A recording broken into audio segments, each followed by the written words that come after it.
Julián, ¿cómo estás? ¿Qué tal, Rodrigo? Un gusto, ¿eh? Bueno. Veo con la misma preocupación que vos y que la gran mayoría de los argentinos la situación que vive el país. Es el peor momento de un mal gobierno. El gobierno es malo, nunca tuvo un plan, nunca tuvo un horizonte, nunca tuvo un camino, un derrotero que seguir. Siempre fue improvisación, en pandemia, no en pandemia, con la economía principalmente. Pero hoy no solamente carece de un plan, sino pareciera que no hay gobierno. Lo que vos decís es real, yo te lo complejizaría un poquito más. Cada día que pasa la cosa es peor. No hace falta esperar una semana, esto es minuto a minuto. No solo no hay buenas noticias, sino que no hay ningún tipo de certeza para el futuro de los argentinos y del país. Eso genera, obviamente, estamos navegando en un mar de incertidumbre donde nos salva el hecho de que hoy el mundo paradójicamente necesita cosas que la Argentina produce y eso nos mantiene más o menos a flote, pero estamos viviendo una situación en que tenemos menos trabajadores registrados en la economía formal que planes sociales. Eso realmente tiene un límite, porque en algún momento eso explota, porque no hay manera de financiarlo.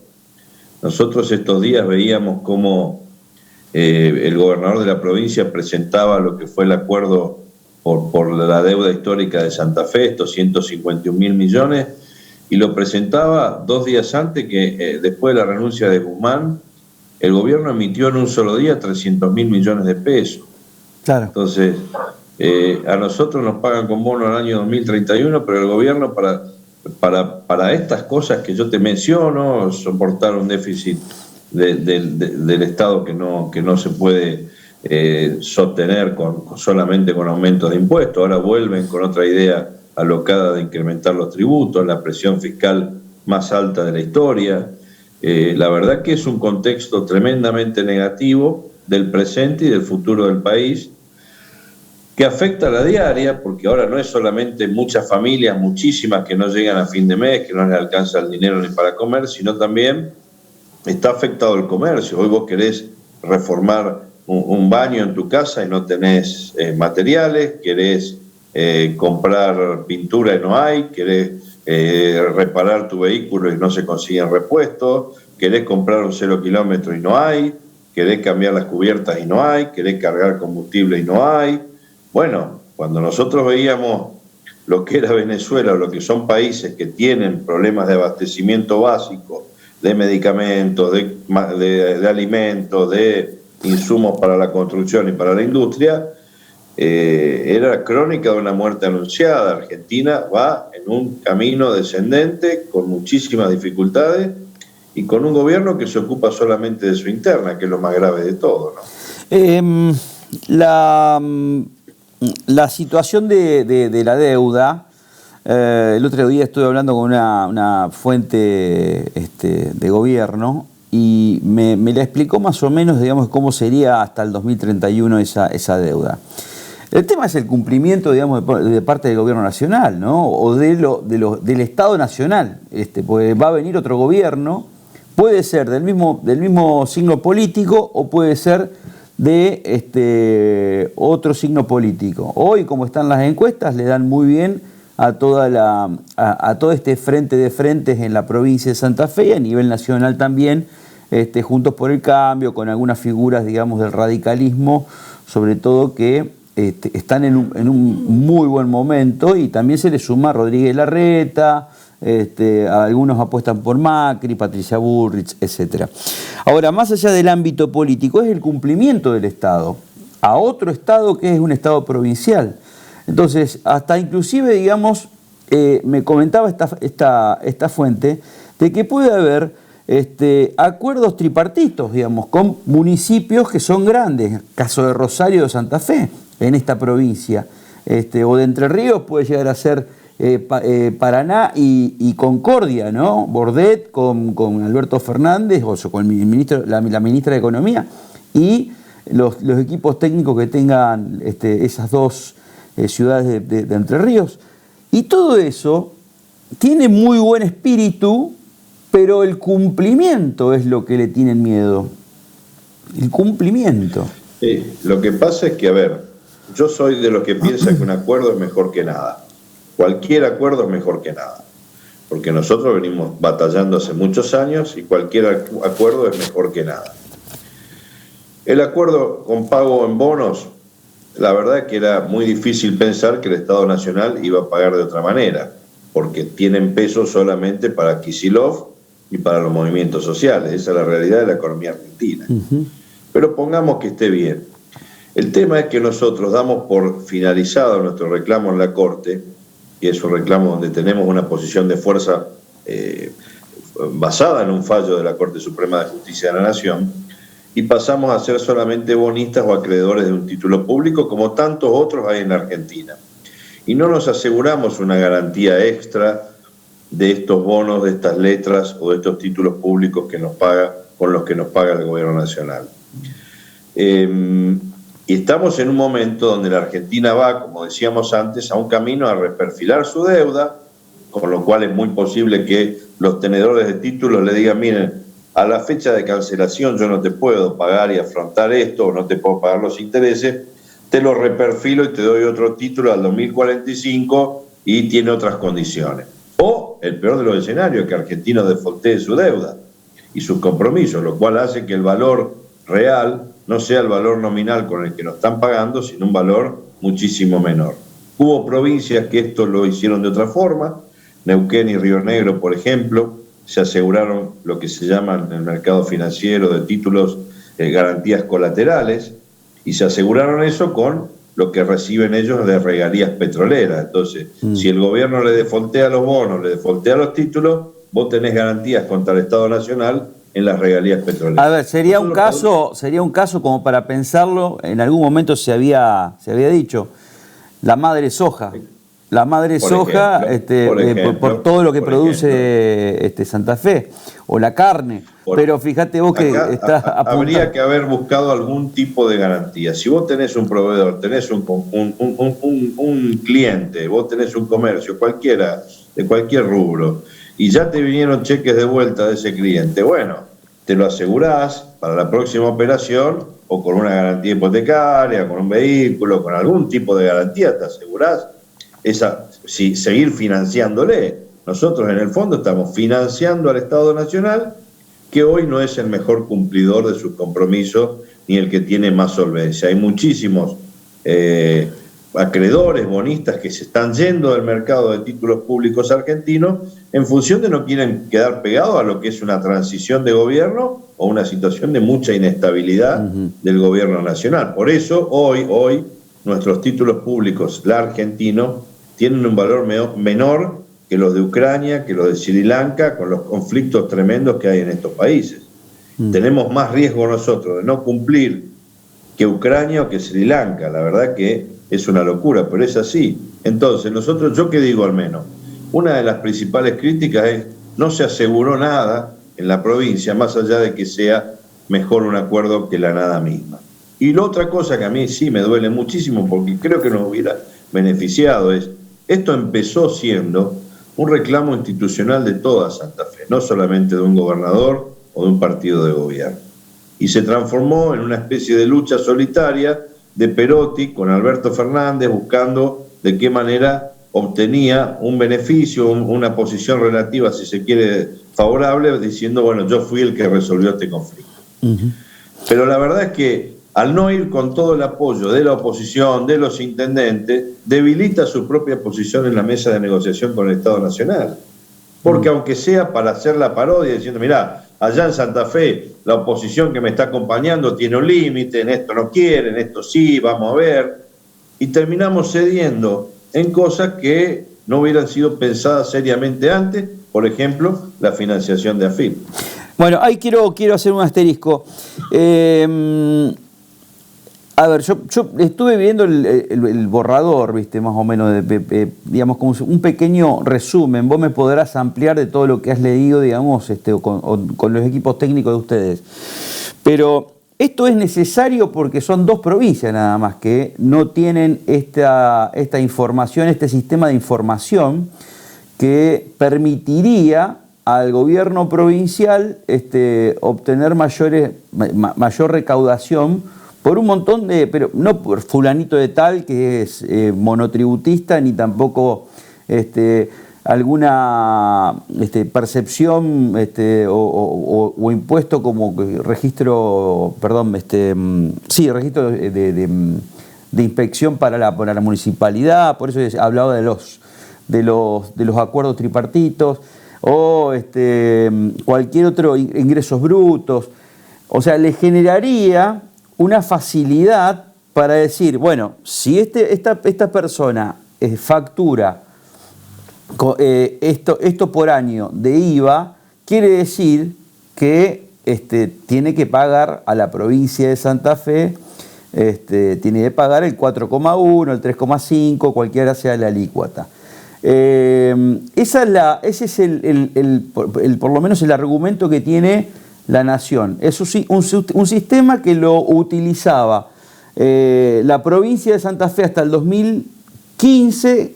Empezaron, digamos, algunos tires y aflojes y en el 2018 se cortó. Mira, ese es el argumento del ministro de Economía, del gobernador. Yo te voy a decir por qué eso no es verdad.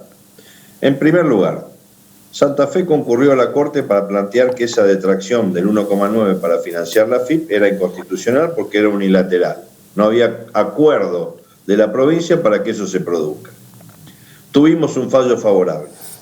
La Corte dijo, es inconstitucional que la Nación pretenda no solo cobrarle a Santa Fe sin su consentimiento, sino modificar las reglas del sistema de coparticipación federal en la Argentina. El sistema de coparticipación tiene raigambre constitucional desde el 94 y establece básicamente que la masa de recursos tributarios que recauda la Nación se distribuyen entre el Estado Nacional, las 23 provincias argentinas y el gobierno de la Ciudad de Buenos Aires. No entre el Estado Nacional, las provincias, la Ciudad de Buenos Aires y la AFIP. Porque la AFIP no tiene por qué entrar en esa distribución de recursos, y eso lo dijo la Corte, no lo decimos desde la oposición. Ahora bien, ¿por qué las otras provincias firmaron? En primer lugar, porque solamente 3 provincias reclamaron por este punto a la Corte: Santa Fe, San Luis y La Pampa.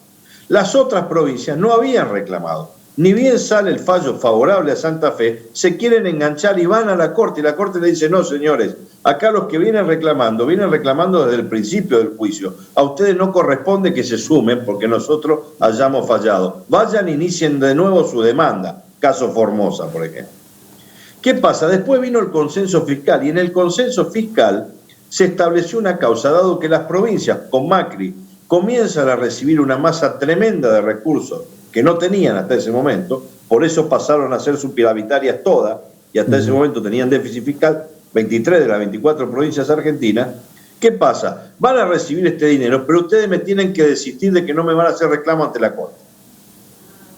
Por causas anteriores, por lo que venga de acá en adelante, todo lo que ustedes quieran, pero hasta hoy no. Entonces, todas las provincias que firmaron, salvo las 3 que habían iniciado juicios por AFIP, que no eran San Luis, Córdoba y Santa Fe, eran San Luis, La Pampa y Santa Fe, se vieron imposibilitadas de seguir a la justicia por el caso de AFIP. Entonces firmaron la detracción. ¿Qué pasó con San Luis? San Luis no había transferido su caja de jubilaciones a la Nación. ¿Y qué pasó entonces? La Nación la intimó. Debía 16 años de aportes patronales en la provincia de San Luis. Y a cambio de esos 16 años de aportes patronales, aceptó que le empiecen a descontar el 1,9. Pero no gratis como nosotros. Se llevó 16 años de aportes patronales que debía a la Nación. Nosotros fuimos gratis. Y voy a corregir una cosa que dice Agosto respecto de la mejor recaudación. Todas las provincias que firmaron recaudan de manera menos eficiente ingresos brutos que nosotros. Nosotros recaudamos mejor que AFIP. Ninguna puede exhibir una mejora en su recaudación por haber cedido esos recursos para el Fondo de Autarquía de AFIP. Nosotros estaríamos dándole 8.000 millones a la AFIP, que recauda IVA en Santa Fe peor que nosotros. Ingresos brutos. Ingresos brutos, el 93% de los recursos propios tributarios de la provincia de Santa Fe. Y lo recaudamos mejor que AFIP. ¿Y por qué? Porque cuando viene una inspección que hace el API a la empresa más grande que tiene la provincia de Santa Fe, cualquiera fuera, lo primero que le pide es su declaración de IVA. Y automáticamente está obligado a entregársela al contribuyente. Nosotros no tenemos una economía informal gigante. Tenemos una gran economía formal, con muchos contribuyentes que ponen todos los meses como cualquier hijo de vecino, y son agentes de retención de IVA, y son agentes de retención de ingresos brutos, y tenemos una economía con grandes empresas, que son los principales contribuyentes de la provincia, que están permanentemente inspeccionadas por API y por AFIP. Y el API funciona con eficiencia. Y si ustedes me dicen, bueno, pero la AFIP tiene algunas herramientas que nos podría dar, perfecto, ¿cuánto sale? ¿Nos la puede dar gratis? ¿Podemos tener un convenio de colaboración? No, algo te tenemos que cobrar. ¿Cuánto? 8.000 millones de mangos por año, delirio. Entonces ahí está el problema. Nos quieren cobrar un exceso de dinero sin saber qué vamos a recibir a cambio cuando no necesitamos. Te quedaste solo en la isla y te vengo a ofrecer un televisor 8K de 95 pulgadas para ver el mundial. Mira, estoy solo en la isla, no tengo que morfar, no tengo que comer, no tengo cómo cuidarme, no tengo carpa y me ofreció un televisor 8K. No me sirve. A nosotros lo que nos ofrece la FIP no nos sirve. Julián, por último, se lo pregunté la semana pasada a Barletta, le pregunté a varios correligionarios tuyos, inclusive, digamos, algunos que aparecieron, como Clara García, digamos, por ejemplo, que estaban en esa foto, donde, creo yo, digamos, que estaban todos los sectores políticos, digamos, que no son del justicialismo. ¿Es solo una foto eso? ¿Es solo una foto o hay acercamientos como para poder generar ese frente de frentes que vos quisiste generar con Lifshitz en el 2018 aproximadamente? Es un avance, es un primer paso. Desde la oposición entendemos que tenemos que empezar a coincidir en temas trascendentes de la agenda santafesina, no tanto en especulaciones electorales, quién es el candidato, cómo son las reglas de la elección, sino en temas de agenda en serio. Este tema sin duda lo es, va a haber otros, próximamente vamos a estar planteándonos una agenda más ambiciosa, no solamente sobre este tema de la deuda de nación con Santa Fe, poder confluir todos en una misma mesa para poder tener posiciones comunes que sean el principio de ir generando una idea, un esbozo de lo que puede ser un programa de gobierno para que podamos luego pensar en cómo podemos ser una alternativa en Santa Fe. Creo que ese es el desafío y eso es lo que expresan estas actividades que hemos hecho tanto en la UNL como en estos días en la ciudad de Rosario. Bueno, pero más allá que vos me digas que no hay que empezar con los candidatos, ahí había candidatos que tienen peso específico por las elecciones pasadas, como es el caso de Carolina Lozada, está Dionisio Escarpín,